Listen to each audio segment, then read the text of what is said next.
Monday Morning Protocol, Week 002. Subject: the empty trophy room. Why your next achievement won't fix the silence in the car. Data point: the hedonic treadmill. Metric: expectation versus reality. The insight is simple. The satisfaction half-life of a corporate achievement is statistically shorter than the time required to earn it. Status: warning, diminishing returns. The field report: Location: a hollow office building. 7 p.m. Current status: winning, allegedly. The inner Michael Jordan. I have always suffered from inner Michael Jordan syndrome.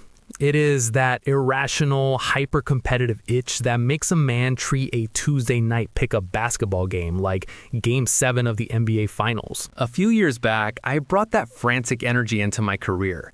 There was a specific corporate award, a sort of all-star designation for top performers, that I decided I needed to validate my existence. I convinced myself that if I got this ring, the anxiety about my career would finally vanish. I busted my hump. I sat in an empty office with noise-canceling headphones on, fueling my nervous system with flat soda and adrenaline.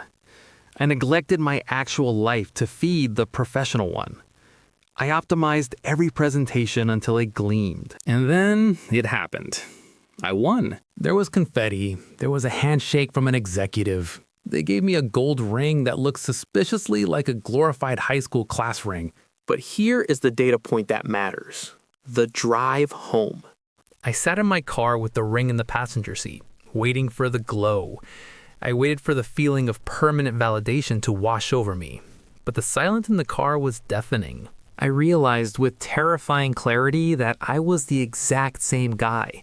I still had the same insecurities. I still worried about my hairline. The award hadn't rewritten my DNA. It was just a piece of metal that would collect dust on a shelf. The trophy room was empty.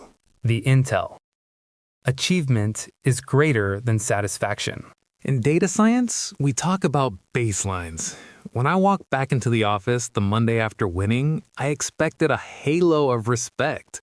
Instead, I found that I had simply reset the baseline.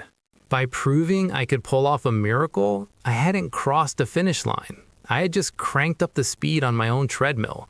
The extraordinary effort of yesterday had quietly morphed into the standard expectation of today. This is the dopamine gap of achievement.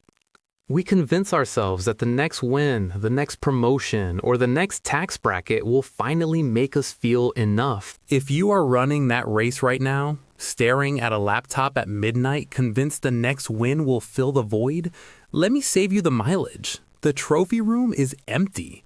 Achievements are great tools for a career, but they are terrible gods for a soul. They demand everything and give back nothing but a higher quota for next year. Protocol: De-IDOLIZE the hardware. Mission: break the link between performance and peace. Step 1: locate the artifact. Identify a physical symbol of past achievement: a plaque, a diploma, a medal, or a performance review. Step 2: the declaration. Stand in front of the object. Speak the truth to the object. Say this: this is a piece of metal. It is not my righteousness. It does not make me safe. It does not make me clean. I am approved by God, not by this object. Step 3: the release. Walk away. Do the work today with excellence because you are a servant. Do not do the work because you need to be a hero. End process. The Fire Team Challenge. A cord of 3 strands is not quickly broken. Ecclesiastes chapter 4, verse 12. Text your fire team, or just one other guy, this question today. You have to answer it honestly for yourself first to give them permission to drop the mask. Scale of 1 to 10. How much pressure are you putting on yourself to win at work this week? I'm sitting at a... See you in the flatlands. Brian.